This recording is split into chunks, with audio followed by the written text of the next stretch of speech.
मोदी के हैट्रिक के लिए यूपी में पिछड़ों को आगे रखेगी भाजपा, राष्ट्रीय कार्यकारिणी में कवायद।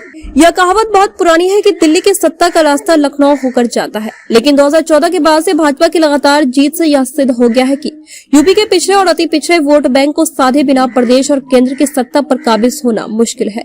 भाजपा ने लोकसभा चुनाव 2024 में भी प्रदेश के पिछड़े और अति पिछड़े वोट बैंक को साध कर प्रधानमंत्री नरेंद्र मोदी के नेतृत्व में जीत की हैट्रिक बनाने की तैयारी की है। 16 से 17 जनवरी को दिल्ली में हुई पार्टी के राष्ट्रीय कार्य समिति की बैठक में यूपी से उप मुख्यमंत्री केशव प्रसाद मौर्य से राजनीतिक प्रस्ताव का अनुमोदन कराकर लोकसभा चुनाव में पिछड़ों को साधने का संदेश दिया गया। लोकसभा चुनाव 2014 में भाजपा ने पहली बार प्रदेश के गैर यादव पिछड़े और अति पिछड़ों को साधने की रणनीति पर काम शुरू किया था। यह प्रयोग सफल रहा। भाजपा ने 80 में से 73 सीटें जीतकर पीएम मोदी के नेतृत्व में पहली बार पूर्ण बहुमत की सरकार बनाई। उसके बाद से प्रदेश में भाजपा की राजनीति पिछड़े वर्ग के इर्द गिर्द घूमती है। पार्टी ने सत्ता से लेकर संगठन में पिछड़ों की भागीदारी को बढ़ाया। केशव प्रसाद मौर्य को 2016 में भाजपा का प्रदेश अध्यक्ष बनाया।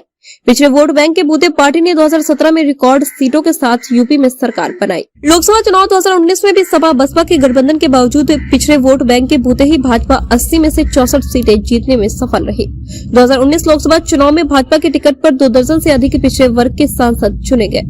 योगी सरकार के 52 सदस्यीय मंत्रिमंडल में पिछड़े वर्ग से 18 मंत्री हैं। 2022 विधानसभा चुनाव में पार्टी ने 137 सीटों पर पिछड़े वर्ग के प्रत्याशी उतारे थे। इनमें से 79 चुनाव जीते।